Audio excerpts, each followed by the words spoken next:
residential proxies is very much a newer phenomenon, and it's having a massive impact on ad fraud. For those who don't know what a residential proxy is, this is the new way of circumventing your IP address.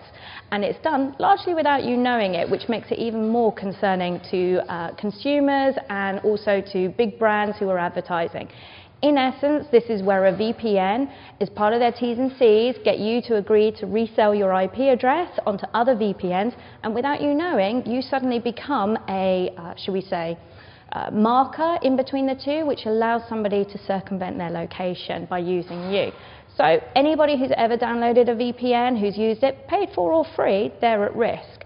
So then when it comes to ad fraud, that has additional concerns, because if everybody is looking for new ways to get significant amounts of money go through the door and they want to circumvent it, they can take innocent consumers who frankly just downloaded a VPN and use their IP address to run ad fraud through it, which is a question and also a concern, especially given a lot of that ad fraud can relate to unethical things, as we see things like the conscientious ad network work on, which is really quite frightening, all the way down to things like malware, which, you know, to be sort of also quite concerning, means somebody could break into your bank account.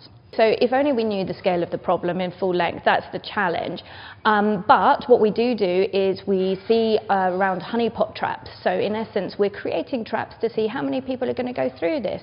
Taking innocent people like myself who would pretend to be downloading a VPN, and therefore people would then come through and use it, and then we can track the traffic through there.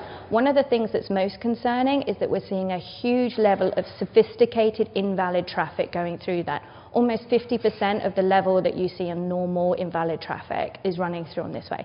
So in other words, this is such a growing area that it's really quite terrifying to think how easily you could be, or let's say your mother at home, could be used that to allow ad fraud to go through, and consumers just are not aware. I would love to have an idea of how we fix this, but I think this is one of those moments where we need to be collaborative as an industry. Digital Element is very proud of our heritage in the IP space, but also our relationship with our ad technology clients and broadcasters alike. We've been actively working on the data that we see and building up interesting ways of creating pillar profiles. What I mean by that is things like the IP velocity, the likelihood that that IP address has been compromised. We're currently working with partners, beta partners, or to my American colleagues, beta partners, in figuring out how much of an effect we can help having everybody. Again, I wish we could answer the scale of the problem, but we do know that we're stronger together, and working collaboratively to try and fix this problem is only in everyone's interest.